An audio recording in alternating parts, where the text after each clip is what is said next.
आज का हमारा टॉपिक है समाज। तो कल हमने पढ़ लिया ना, आज हम पढ़ेंगे समुदाय। और ये एनसीईआरटी और आरबीएसई के पॉइंट हैं, आप देख सकते हो। तो यहाँ से सारे मैंने पढ़ाए हुए हैं आपको। ये सब रीतियाँ वगैरह कल पढ़ा बताया था आपको एनसीईआरटी में, है ना। और वो समाज पढ़ा लिया मैंने। आज हमारा जो रहेगा वो है सामाजिक समूह। और वो देखते हैं हम कहाँ हैं। समाज की कुछ विशेषताएँ भी सब बता दी थी मैंने कल।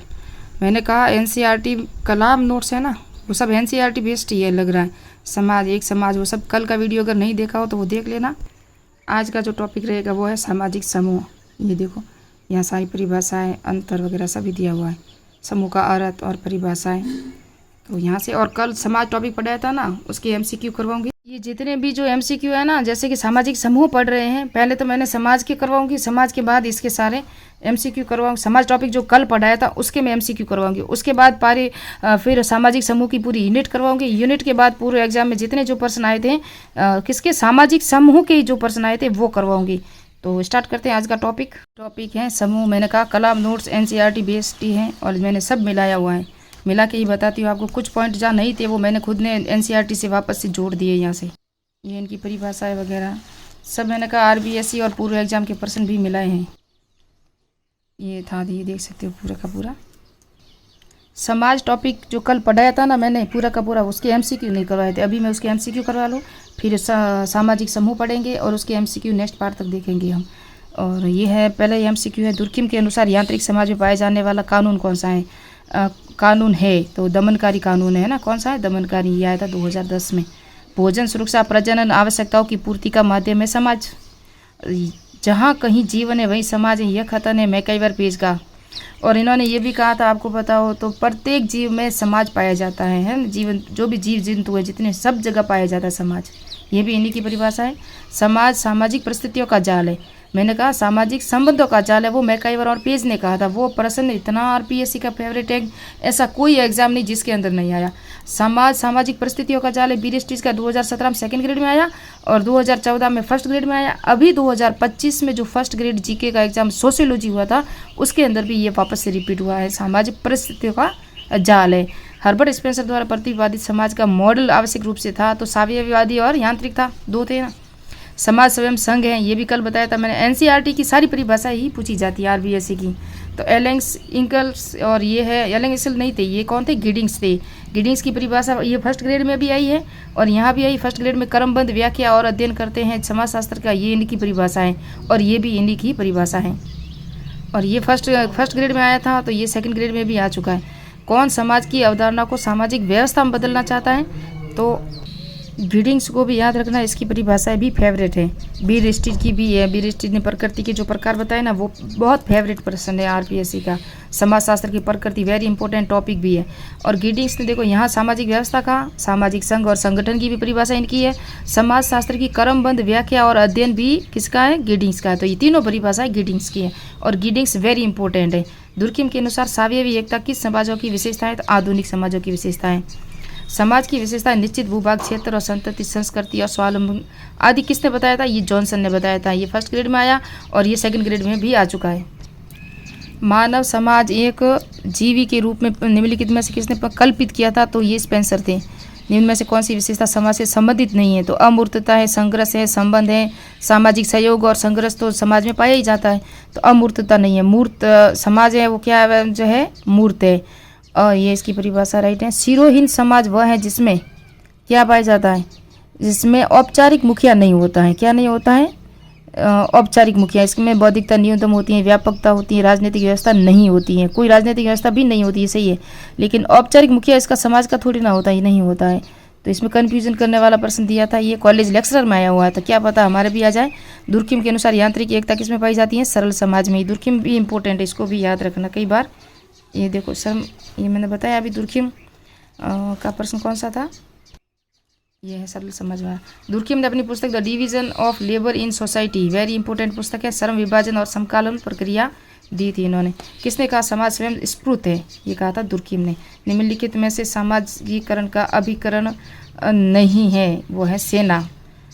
हैरी जॉनसन ने अनुसार समाज में 4 तत्व थे: स्वतंत्रता, जनसंख्या, भौतिक पहचान या सामाजिक संस्था, तो इसके अंदर क्या है, स्वतंत्रता नहीं है। स्वतंत्रता 4 तत्व, निश्चित क्षेत्र है, प्रजनन है, संपूर्ण संस्कृति एवं स्वतंत्रता है। ये जनसंख्या, भौतिक पहचान, सामाजिक संस्था नहीं है। ये देखो द्वितीय श्रेणी 2022 सामान्य शिक्षा अलग होता है, संस्कृत विभाग अलग होता है, आरपीएससी तीनों में होते हैं ना अलग अलग से। तो सामाजिक संबंधों का जाल, ये स्थितिकी और गति की किसने बांटा था, कामटे ने। कल मैंने पढ़ाया हुआ है, ये आप कल का वीडियो देख लेना। गेमन सॉम गैसल शॉर्ट भी आया हुआ है। किसने प्राथमिक समूह, आज पढ़ेंगे ना हम, ये भी आया था। देखो किसी समाज में उल्लेख हर्बर्ट स्पेंसर ने नहीं किया, किस समाज का, तो ये हर्बर्ट स्पेंसर कल मैंने पढ़ाया हुआ। दुर्कीम, हर्बर्ट स्पेंसर, कामटे और टोनीज, इसके चारों पर काफ़ी थे ये तो वैसे तो, और मैक्स वेबर, इन चारों के तो आपको वर्गीकरण पढ़ना ही पढ़ना है, परीक्षा में प्रश्न रिपीट होते हैं इसके। आज का टॉपिक हमारा सामाजिक समूह है, ये भी देख सकते हो। इसके जो एमसीक्यू है ना सामाजिक समूह के, वो कराएंगे नेक्स्ट पार्ट में करूँगी मैं सारी, क्योंकि अभी आज सामाजिक समूह पढ़ेंगे ना, उसके बाद सारे एमसीक्यू करेंगे हम, तो वो करेंगे नेक्स्ट पार्ट में। या अगर ये पार्ट पूरा हुआ और टाइम रहा तो इसमें अंदर ही पूरे करवा लूँगी। स्टार्ट करते हैं सामाजिक समूह। समाजशास्त्र की संपूर्ण तात्पर्य है कि दो या दो से अधिक व्यक्तियों के मध्य अंत क्रिया या उत्पन्न एक संरचना या व्यक्तियों का संग्रह क्या है, सामाजिक यानी समूह है। वो समूह के उदाहरणों में मित्र मंडली है, परिवार, आस पड़ोस, रिश्तेदारी, स्कूल, महाविद्यालय, खेल समूह, राजनीतिक दल, दबाव समूह, मजदूर संगठन सभी शामिल है समूह में। समूह की परिभाषा हम देखेंगे मैकाइवर और पेज, एनसीईआरटी में दी हुई है, मैंने लिखा है यहाँ देख सकते हो आप, ये एनसीईआरटी। मैकाइवर और पेज, सामाजिक समूह व्यक्तियों का वह संग्रह जिसमें निकट सामाजिक संबंध पाए जाते हैं। और आग्रबन और निगम ये 2018 में आ चुकी हैं। जब कभी दो या दो से अधिक व्यक्ति एक दूसरे से मिलते हैं तथा एक दूसरे पर प्रभाव डालते हैं और एक समूह का निर्माण करते हैं, आरबीएससी में है, तो ये परिभाषा है आग्रबन और निमकाफ की। जॉनसन, सामाजिक समूह ऐच्छिक आधार पर व्यक्तियों का संग्रह। रिचर्ड शेफर, परिवार, कॉलेज, वृद्धजन, करोड़पति लोग और श्रम संगठन समूह कहलाते हैं। जॉर्ज होमस, समूह का अर्थ ऐसे लोगों से लिया जाता है जो स्थापित मापदंडों के अनुसार क्रिया और प्रतिक्रिया करते हैं। यह है इनकी परिभाषा है। उसके बाद हम देखेंगे बोटोमोर, वेरी इंपॉर्टेंट है, परीक्षा में आ चुकी है। बोटोमोर समूह एक ऐसी संरचना जिसमें सदस्यों के निश्चित संबंध पाया जाता है। उसके सदस्य अपने समूह तथा अपने प्रतीकों के प्रति सदैव जागरूक रहते हैं, है ना, प्रतीकों के प्रति। ये पॉइंट था जो एनसीईआरटी के इसके अंदर लिखा हुआ नहीं था।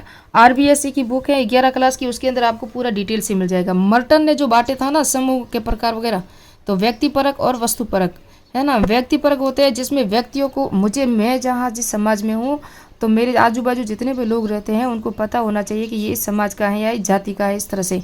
वस्तुपरक वो होता है जो आसपास के गाँव या हमारे दूर के जो दूर के रिश्तेदार या दूर के पहचानने वाले, वो भी अगर उससे भी ये मालूम होना चाहिए कि मैं फला समाज, फला समूह या फला समुदाय का सदस्य हूँ, वो होता है वस्तुपरक, यानी कि इस जानकारी उनको होनी चाहिए कि ये कौन है। समूह की विशेषताएं, दो या दो से अधिक व्यक्तियों की आवश्यक अर्थात व्यक्तियों की बहुलता। ये आरबीएससी में स्पष्ट से लिखा हुआ, अगर आप बुक देख लेना, नहीं देखा हो तो। कृत्रिम व ऐच्छिक संरचना, स्त्रीकरण के युक्त कार्यों का विभाजन, व्यक्तियों के साथ संपर्क व अंत क्रिया। समूह के सदस्यों में सामान्य रुचि और सामूहिक आदर्श पाए जाते हैं। समूह समाज की अपेक्षा कम स्थायी होते हैं, किंतु इसमें संपूर्ण अस्थायी भी नहीं कहा जा सकता। समूह स्थायी की और अस्थायी से स्थायी और अस्थायी के मध्य की संरचना है। समूह मूर्त संगठन है, एक पॉइंट ये रह चुका था, मैंने आरबीएससी की बुक मिलाई ना तब पता चला, तो ये मैंने लिख दिया यहाँ।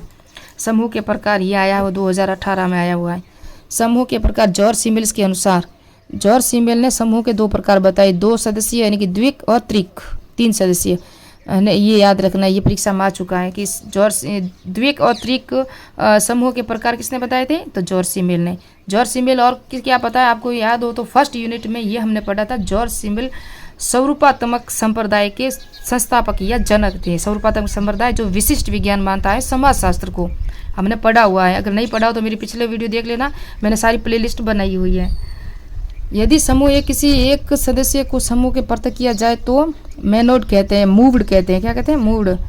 और जॉर्ज होम्सन के अनुसार होम्स एक लघु आकार का सामर्थक था जिसमें सदस्य संरचना बहुत कम होती है, जैसे 2 या 3 सदस्य होते हैं। जॉर्ज होम्स ने ये कहा था। जॉर्ज होम्स के अनुसार 2 यानी कि उसके अंदर सदस्य कम होते हैं, लघु आकार का जो समूह है उसको नाम दिया गया था उन्होंने। होम्स का मानना है कि लघु समूह में सदस्य सदैव सक्रिय रहते हैं, अंतक्रिया सदैव स्पष्ट होती हैं और कट्टर एकता पाई जाती है जो लघु आकार के समूह होते हैं। और जॉर्ज होम्स ने लघु आकार के समूह की परिभाषा दी है। जॉर्ज होम्स के अनुसार समाज की निरंतरता का कारण लघु आकार है। समाज छोटे आकार से ही तो बड़े आकार की और गतिशीलता की ओर बढ़ता है। तो ये इन्होंने परिभाषाएं भी दी है। मैकाइवर और पेज इन्होंने 3 प्रकार के बताए। देखो, क्षेत्रीय समूह, निश्चित संगठन, बिना संगठन वाले भी होते हैं समूह, संगठन भी होता है इनका निश्चित, और क्षेत्रीय समूह। ये आरबीएससी में सारे लिखे हुए थे, लेकिन कुछ ये छूट गया था तो मैंने लिख दिया। इन दोनों विद्वानों का मानना है कि हम किसी देश तथा प्रांत को समूह के रूप में स्वीकार करते हैं। ऐसे समूह को वृहद समूह कहा जाता है। मैकाइवर तथा पेज का कहना है किसी देश या प्रांत के सदस्यों में अपनत्व और भावनात्मक लगाव होता है तथा हम की भावना से युक्त होते हैं। इनकी हम की भावना होती हैं, अतः उन्हें एक समूह मानना चाहिए। ये है मैकाइवर जो पेज की परिभाषा है ना, उस तरह से इन्होंने ये बताया है। विलियम ग्राहम समनर, ये समनर वेरी इंपॉर्टेंट है, समनर का परीक्षा में भी आ चुका है।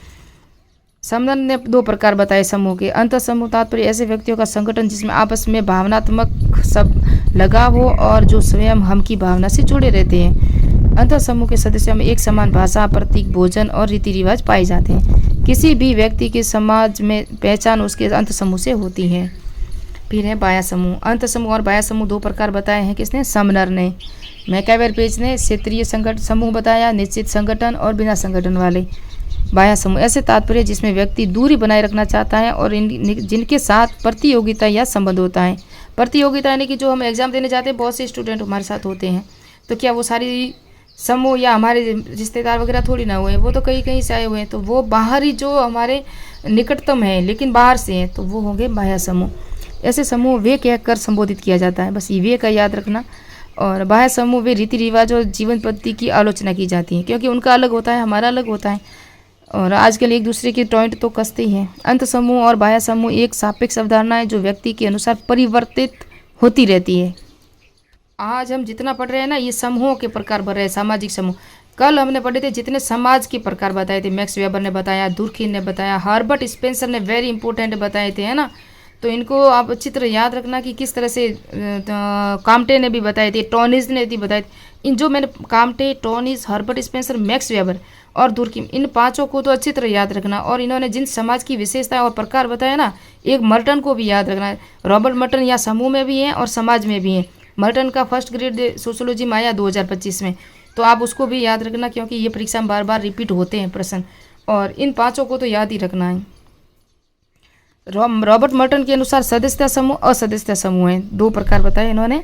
सदस्य समूह ऐसे होते हैं जिनकी सदस्यता जन्म के आधार पर प्राप्त होती है और सदस्यता के लिए कोई पृथक प्रयास नहीं करना पड़ता, जैसे परिवार, जाति, गांव, कस्बा, ये हमने कैसे कहते हैं ना, विरासत में मिली हुई होती हैं। इसका कोई प्रमाण पत्र जो देने की जरूरत नहीं होती।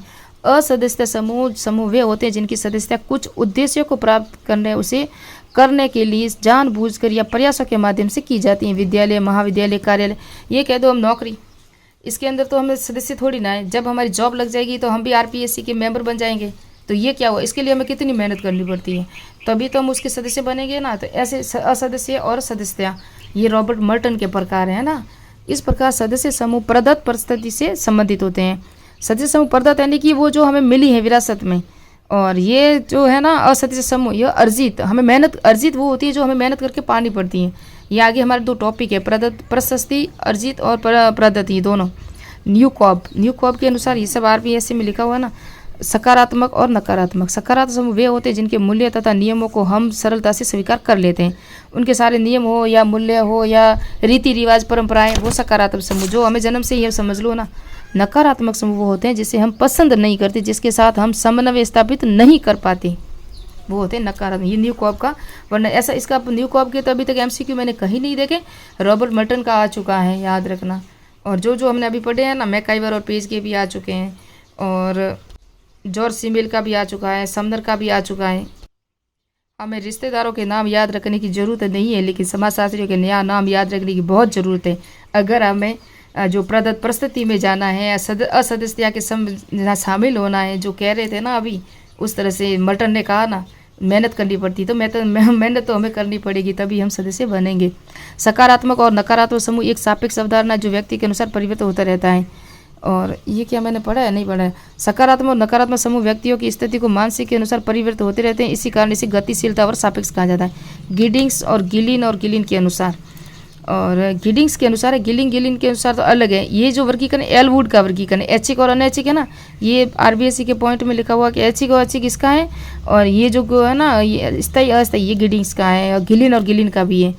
दोनों ने एक समान ही दी थी। ऐच्छिक समूह वो होते हैं जिनकी सदस्यता हम स्वयं चुनते हैं, जैसे किसी साहित्यिक समूह का सदस्य बनना जो ऐच्छिक होता है। ऐसे समूह की सदस्यता व्यक्ति अपनी इच्छा और रुचि पर निर्भर करते हैं कि हाँ मुझे उसका सदस्य या मेंबर बनना है।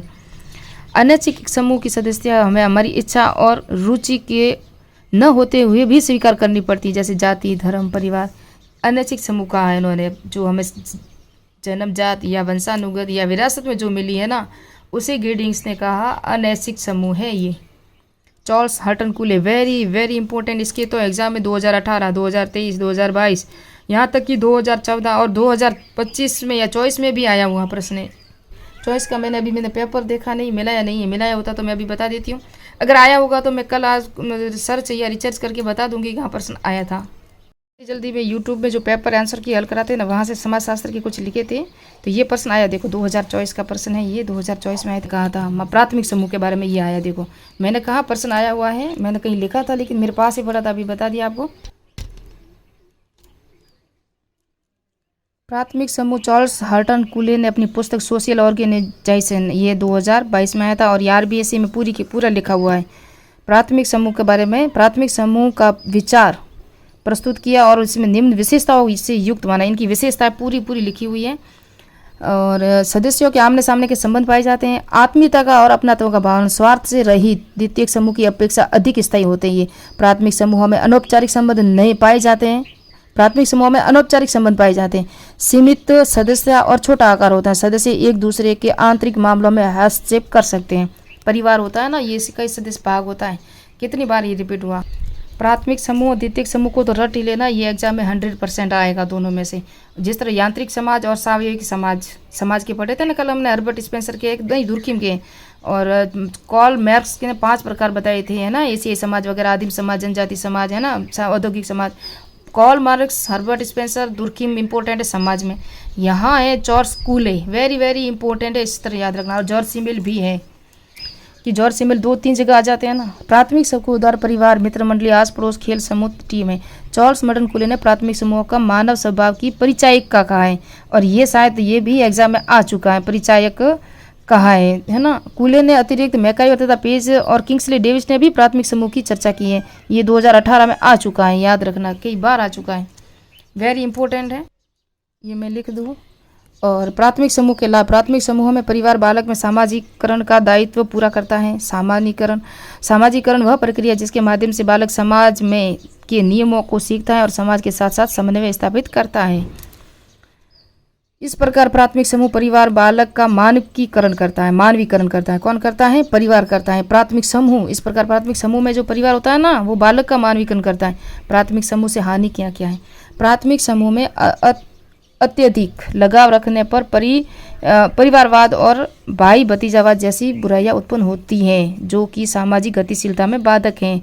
इसके अतिरिक्त प्राथमिक समूह व्यक्तिवादी जीवन में भी हस्तक्षेप करते हैं। हमारी जो पर्सनल लाइफ होती है उसके अंदर तो हो गई, जो हम समाज परिवार में होते हैं, लड़ाई झगड़े तो होते ही रहते हैं, हर एक समस्या होती है। जिस किसी के भी अगर प्लस पॉइंट है तो नेगेटिव पॉइंट भी मिलेंगे आपको। द्वितीयक समूह को परिभाषित करते हैं रॉबर्ट बी रिस्टिट को, वेरी इंपॉर्टेंट है। प्रकृति की परिभाषा और प्रकृति की जो समाजशास्त्र के प्रकृति में जितने भी प्रकार बताए हैं, वो ऐसा कोई एग्जाम नहीं जहां नहीं आया। और द्वितीयक समूह में भी बी रिस्टिट आ रहे हैं। बी रिस्टिट की परिभाषा अभी हमने देखी 2025 में आई, कौन सी? समाजशास्त्र, यानी कि सामाजिक समूह है ना, वो परिस्थितियों का जाल है ना। क्या है? समाज सामाजिक परिस्थितियों का जाल है। समाज सामाजिक समूह अलग हैं, तो बी रिस्टिट ने कहा था। जबकि समाज मैकाइवर पेज ने कहा है समाज सामाजिक संबंधों का जाल है, और ये 2-3 बार रिपीट हो चुका है। सभी समूह द्वितीयक हैं, और जो कि प्राथमिक नहीं है, जो प्राथमिक नहीं वो द्वितीय होंगे। किंग्सले डेविस के द्वारा द्वितीयक समूह वे जो प्राथमिक समूह के विपरीत विशेषताएं पाई जाती हैं। किंग्सले डेविस की परिभाषा भी इंपॉर्टेंट है, क्योंकि आरबीएससी में सारी लिखी हुई है ना, इसलिए द्वितीयक समूह के उदाहरण स्कूल, कॉलेज, बैंक, महाविद्यालय, राजनीतिक दल, कार्यस्थल, ऑफिस, विद्यालय तो हो गई। हम टीचर बनेंगे तब जाएंगे ना, तो उसके सदस्य बनेंगे। द्वितीयक समूह की प्रमुख विशेषताएं 2017 में इसकी सारी विशेषताओं में से 1, 2, 3 तो दी होती है, एक नहीं दी होती। इस तरह इन समूहों में निर्माण कुछ विशिष्ट उद्देश्यों की प्राप्ति है कि इसी टॉपिक के सारे एमसीक्यू करवाने की पूरी कोशिश करूंगी। द्वितीयक समूह की विशेषताएं, इसमें ये बताया कुछ विशेषता उद्देश्यों की प्राप्ति के लिए किया जाता है। इन समूहों में सदस्य जानबूझकर शामिल होते हैं। इस प्रकार ये ऐच्छिक समूह होते हैं, है ना। ऐच्छिक समूह कहा उन्होंने। अनैच्छिक समूह परिवार को भी कहा था, मैंने कहा गिडिंग्स ने ये परिभाषा दी थी। एलवुड की जो परिभाषा भी हमने पढ़ी ना, औपचारिकता से युक्त होते हैं। ऐसे समूह स्वार्थ युक्त होते हैं और इसमें अपनत्व का अभाव होता है। सदस्यों के बीच में अप्रत्यक्ष संबंध पाए जाते हैं। द्वितीयक समूह में व्यक्ति और संबंधों के स्थान पर परिस्थिति को अधिक महत्व दिया जाता है। इसमें अप्रत्यक्ष संबंध पाए जाते हैं। आजकल का जो वक्त है ना, ये मैं से बता दूं आपको, थोड़ा सा अगर बुरा भी लगे तो, लोग है ना, लोग ये कहते हैं कि हमें अपने परिवार से ज़्यादा बाहर वाले लोग ज़्यादा इम्पोर्टेंट देते हैं। लेकिन बाहर वाले लोग आपको तभी इम्पोर्टेंट देंगे जब तक उसको आपकी ज़रूरत है। आखिर में काम तो आपके परिवार वाले ही आते हैं। ये मैंने कई उदाहरणों से देखा, हमारे गांव में भी देखा।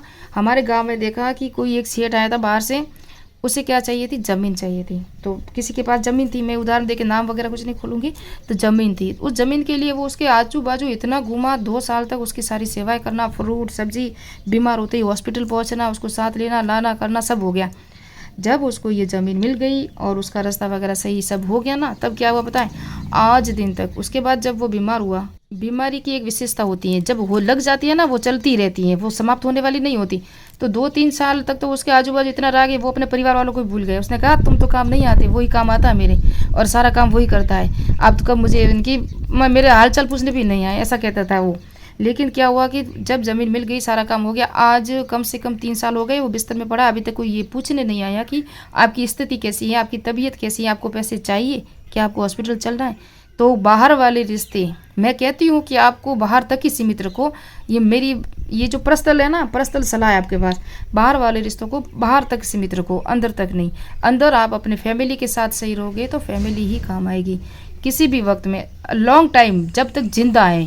ये लंबे समय तक टिकने वाले रिश्ते होते हैं, जो खूनी रिश्ते होते हैं। बाहर वाले लोग अपना जो लू सीधा करके चले जाते हैं, मैंने कई बार देखा है। नहीं ऐसे कुछ होते हैं रिश्ते, ऐसा भी मैं नेगेटिव नहीं बोलूँगी, कुछ होते हैं जो मरते दम तक भी निभाते हैं। लेकिन 100 में से 95% ऐसे ही लोग होते हैं जो अपना काम सिद्ध करके उसको कभी नहीं पूछते। जब वो कहता था ना आप मेरे भाई नहीं हो, आज वो भाई जाते कहते हैं वो कहाँ है जो तुम्हें पूछता था। तो ये ताने भी सुनने मिलते हैं अभी। और आगे हम स्टार्ट करते हैं क्योंकि टाइम वीडियो बड़ा हो जाएगा। परिस्थिति से अधिक महत्व दिया जाता है। द्वितीयक समूह प्राथमिक समूह की भांति स्थायी नहीं होते। तो ये समझ लो, बाहर वाले रिश्ते हैं वो बस द्वितीयक समूह ही हैं, ये समझ लो। द्वितीयक समूह प्राथमिक समूह की भांति स्थायी नहीं होते, बल्कि आवश्यकता की पूर्ति होते व्यक्ति इसे संबंध तोड़ देता है। ये देखो, ये लिखा हुआ भी है, जिस तरह से मैंने बोला ना ऐसा ही लिखा हुआ है। द्वितीयक समूह का क्षेत्र प्राथमिक समूह की अपेक्षा अधिक व्यापक होता है। क्षेत्र व्यापक होता है लेकिन निभाने में लॉन्ग टाइम नहीं होते। ये आधुनिकीकरण और नगरीकरण के कारण सबसे अधिक विकास द्वितीयक समूह का ही हुआ है। सब अपना अपना उल्लू, किसी को जमीन चाहिए, किसी को मकान चाहिए, किसी को पैसे चाहिए। अर्ध आवासीय और अर्ध प्राथमिक समूह है ना, ये 8वां जो विशेषता है द्वितीयक समूह की विशेषताएं। अर्ध समूह का देखो, अर्ध समूह का विचार सर्वप्रथम 1934 में गिंग्सबर्ग ने दिया। गिंग्सबर्ग भी इंपॉर्टेंट है। 1963 में टी.बी. बोटोमोर ने यह विचार प्रस्तुत किया। अर्ध आवासीय अर्ध प्राथमिक, वेरी वेरी इंपॉर्टेंट है, इसको अच्छी तरह याद रखना। मैंने देखा है, पेपर हल किया तभी। चार्ल्स हटन कूले ने अर्ध प्राथमिक समूह का विचार दिया था। तो अर्ध प्राथमिक समूह का चार्ल्स हटन कूले ने दिया, जबकि अर्ध समूह का विचार जो दिया था 1934 में गिंग्सबर्ग ने प्रस्तुत किया, जबकि 1963 में टी.बी. बोर ने यह विचार प्रस्तुत भी किया, है ना, ये दिया, जबकि प्रस्तुत किसने किया था, टी.बी. बोटोमोर ने किया था। अर्ध समूह एक ऐसा समूह है जिसके सदस्य एक दूसरे को जानते नहीं है और एक दूसरे के अस्तित्व के प्रति कम जागरूक होते हैं तथा एक दूसरे के अनभिज्ञ भी होते हैं। इसी कारण यह वास्तव में समूह नहीं बल्कि समूह का आभास मात्र है। जैसे भीड़, युवा शक्ति, नारी शक्ति, बेरोजगार, बर्जुआदी, नारी शक्ति जान हाथों में झंडे वगैरह लेके हमारी मांगे पूरी करो, युवा शक्ति पेपर को रद्द करो, एग्जाम डेट आगे बढ़ाओ, ये क्या है, सभी है। भीड़ होती है, जहाँ कहीं एक्सीडेंट हो जाता है ना, किसी को भागने नहीं देते, इससे उसको पकड़ लेते, साले को मारो कि इसने मार दिया उसको। तो ये क्या होते हैं, इसका हमें आभास नहीं होता, लेकिन है ये हमारे आजू बाजू में जितने भी होते हैं ना, ये होते हैं अर्ध आभासी जो समूह। यहाँ हम देखेंगे अर्ध समूह में निम्नलिखित का अभाव पाया जाता है। संरचना, संगठन, सदस्यों की परस्पर जागरूकता। एक दूसरे को जानते नहीं है लेकिन साथ में खड़े हो जाते हैं। संगठन भी होता है, संरचना भी होती है। कुले ने प्राथमिक और द्वितीयक समूह दोनों की विशेषताओं से युक्त समूह को अर्ध प्राथमिक समूह कहा है। इसके निम्न उदाहरण स्वीकार किए: स्काउटिंग क्लब, विचार गोष्ठी, मनोरंजन केंद्र, ये सभी अर्ध प्राथमिक समूह जो चार्ल्स कुले ने दिए थे, है ना। संदर्भ समूह में हम देखेंगे, अभी आपको दिख रहा होगा संदर्भ समूह सरमन के हाईमन ने दिया था। किसने दिया था? हाईमन लिखा हुआ है। संदर्भ समूह का विचार अपने लेख द साइकोलॉजी ऑफ स्टेटस, ये पर एग्जाम में मैंने देखी है कहीं बुक एग्जाम, याद रखना। तो हार्मन की पुस्तक है हाईमन की, वर्ष 1942 में प्रस्तुत किया। संदर्भ समूह वह होता है जो व्यक्ति की आकांक्षा और महत्वाकांक्षा से संबंधित होता है तथा जिसे प्राप्त करने की और जिसमें शामिल होने के लिए व्यक्ति प्रयास करता रहता है। संदर्भ समूह, ये संदर्भ समूह है। जब व्यक्ति किसी संदर्भ समूह में शामिल होने के लिए प्रयास करता है तो वह उस संदर्भ समूह के मूल्य तथा अवसरों को उस समूह में शामिल होने से पहले ही अपना लेता है। इसमें संबंधित आचरण करना प्रारंभ कर देता है और पूर्वाभासी सामाजिकरण कहते हैं। तो क्या हम आरबीएससी की वैकेंसी है उससे पहले ही तैयारी नहीं करते? तो इसे हम अर्ध संदर्भ समूह ही कह सकते हैं, क्योंकि तैयारी करेंगे तभी तो उसके अंदर शामिल होंगे। अगर हमें राजनीति में जाना है तो भाषण भी तो देना पड़ेगा, तो बोलने की भी प्रैक्टिस चाहिए हमें। पूर्वाभासी सामाजिकरण और संदर्भ समूहों को स्वीकार करने पर लक्ष्य प्राप्ति का मार्ग निश्चित हो जाता है और व्यक्ति स्वयं को उस संदर्भ समूह के अनुसार परिवर्तित कर लेता है जिसमें भविष्य में समायोजन करने की सहायता मिलती है। ये जो है ऐसा समझ सकते हो। संदर्भ समूह और पूर्वाभासी सामाजिकरण के अनुसार चाहे यदि लक्ष्य की प्राप्ति नहीं होती तो व्यक्ति में तनाव तथा कुष्ठा उत्पन्न होती, नौकरी नहीं लगेगी, तो ऐसी परिस्थिति हमारे साथ भी हो सकती है। रॉबर्ट के मर्टन के अनुसार जब कोई व्यक्ति अपने ही समूह में किसी उच्च पद को संदर्भ समूह स्वीकार कर लेता है तो उसे सदस्यता संदर्भ समूह कहते हैं। रॉबर्ट मर्टन की भी परिभाषाएं, उदाहरण तृतीय श्रेणी अध्यापक द्वारा कॉलेज व्याख्याता के संदर्भ समूह मानना। इसके विपरीत जब व्यक्ति किसी दूसरे समूह के किसी उच्च पद को अपना संदर्भ समूह बनाता है तो उसे असदस्यता गैर सदस्यता संदर्भ समूह कहते हैं। यानी कि तृतीय श्रेणी से हमें कॉलेज व्याख्याता बनना है, संदर्भ समूह का मानना। इसके विपरीत जब व्यक्ति किसी दूसरे समूह के किसी उच्च पद को अपना संदर्भ समूह बनाता है तो इसे असदस्यता या गैर सदस्यता समूह कहा जाता है। रॉबर्ट मर्टन ने ये परिभाषाएं दी है। बहुल संदर्भ समूह, मर्टन के अनुसार जब किसी व्यक्ति के समस्त एक से अधिक, जब कोई जो व्यक्ति है ना, मर्टन के अनुसार जब किसी व्यक्ति के समक्ष एक से अधिक संदर्भ समूह उपस्थित होते हैं तो निम्न में से दो प्रकार की परिस्थितियां उत्पन्न होती हैं। परस्पर विरोधी संदर्भ समूह, जब किसी व्यक्ति के समक्ष अनेक विरोधी संदर्भ आते हैं जैसे तो वह स्वयं संदर्भ समूह को चुनता है, तो उसकी मानसिकता के अनुभव ही उसे जिसे वह वैचारिक रूप से स्वीकार करे। दो परिस्थितियां बनेगी ना हमें। अगर कॉलेज लेक्चर, अब हम समझ सकते हैं फर्स्ट ग्रेड भर्ती आई, सेकंड ग्रेड भर्ती आई, तो अब क्या करें, किसकी तैयारी करें? अब दोनों अपन को लेना भी चाहते हैं, तो अब जो एग्जाम नज़दीक है हम पहले उसकी करते हैं, उसके बाद ये करेंगे। पर इस पर एक दूसरे को शक्ति प्रदान करने वाले संदर्भ समूह, कोई भी व्यक्ति जब अनेक संदर्भ समूह उपस्थित होते हैं तो समान आयु, समान वैवाहिक स्थिति और समान शैक्षिक स्तर वाले संदर्भ समूह से अधिक प्राथमिकता देता है। जो हमारे जो लेवल की है ना उसको ही प्राथमिकता देंगे। और आगे हम देखते हैं कुछ पॉइंट, ये जो आरबीएससी ने कलाम साहब ने नहीं लिखे थे इस बुक में, तो मैंने लिख दी है। आरबीएससी के पॉइंट हैं। 1949 में रॉबर्ट के मर्टन ने अपनी पुस्तक sociology and social structure, very very important, sociology and social structure और अमेरिकन सोल्जर में संदर्भ समूह के विचार की विस्तारपूर्ण व्याख्या की है। ये भी आरबीएससी के पॉइंट तो सारे हैं, कुछ इससे भी कुछ छूट गए तो समझ लो कितना डीपली पढ़ाते हैं, कितना डीपली नोट्स आपको वहाँ मिल जाएंगे। आज से नोट्स हम तो नहीं बना सकते, मैं सरल सही कह रही हूँ। मुझे इन सब नोट्स मिलाने में भी कम से कम 2-3 घंटे लग गए कि हाँ कौन सा पॉइंट रह चुका है, कौन सा मिला है। गिलिन ने रक्त संबंधी परिवार जाति ये होता है इसके संबंध में। शारीरिक विशेषताएं, समान लिंग, आयु, जाति, ये सभी शारीरिक विशेषताओं में आता है। क्षेत्रीय समूह, राज्य, राष्ट्र और स्थायी अस्थायी सांस्कृतिक समूह, 3 प्रकार ये है रक्त, ये सभी गिलिन ने बताए थे जो समूह की विशेषताएं हैं। शारीरिक विशेषताओं से क्षेत्रीय समूह कौन से हैं, ये जो इन्होंने समूह बताए थे गिलिन और गिलिन ने। क्या है, समाज में परिस्थिति और भूमिका, इसको पढ़ेंगे नेक्स्ट पार्ट में। मैं एमसीक्यू करवा लूँ जो सामाजिक समूह की, जो कुछ एमसीक्यू एग्जाम पूरे एग्जाम में आ चुके हैं। करते हैं एमसीक्यू जो मैंने कहा था पाठ के अंत वाले। निम्नलिखित में कौन सी विशेषता प्राथमिक समूह हेतु आवश्यक नहीं है? तो सामाजिक संबंधों का अधिक आयतन, ये आवश्यक नहीं है। हम की भावना होती है, संबंध साध्य व साधन के रूप में होते हैं और आमने सामने के संबंध भी पाए जाते हैं। निम्न में से कौन सी विशेषता संस्था की अवधारणा से संबंधित नहीं है? संस्था की योगदान, व्यक्तियों की सदस्यता ये नहीं है, अमूर्तता है, तुलनात्मक रूप से दीर्घकालिकता है, नियम और कार्यप्रणाली की जटिलता है। जो संस्था की विशेषता होती है, संस्था वो होती है जो समिति का सदस्य होती है। संस्थाओं से नहीं, समितियाँ होती है ना, ये संस्था होती है ना, संस्थाओं से ही समितियों का निर्माण होता है। परिवार एक संस्था है, विवाह एक संस्था है जो परिवार का निर्माण करती है, ऐसे आप याद रख सकते हो। तो इस तरह से समितियों का निर्माण होता है। निम्नलिखित में से कौन सामाजिक समूह का उदाहरण है? तो परिवार है सामाजिक समूह का। स्व संस्कृति, केंद्रीयता, निम्नलिखित में इसके समूह विभाजन की विशेषताएं अंत समूह और बाह्य समूह की है, ये मैंने पढ़ाया हुआ अभी। व्यक्तियों का संग्रह जो एक दूसरे के मध्य साथ सामाजिक संबंध स्थापित करते हैं, सामाजिक समूह कहलाते हैं। निम्न में से एक प्राथमिक समूह का उदाहरण नहीं है, तो हमने देखा है राजनीतिक दल है ना, ये नहीं, क्रीड़ा समूह है, परिवार है, पड़ोस हैं। इनमें से कौन सी एक विशेषता का उल्लेख बी रिस्टिन ने अपनी पुस्तक the social order, very important, किया? लघु आकार नहीं किया, सॉरी। सामाजिक संगठन, सामाजिक अंतक्रिया, समता की चेतना का, जबकि लघु आकार का उन्होंने वर्णन नहीं किया।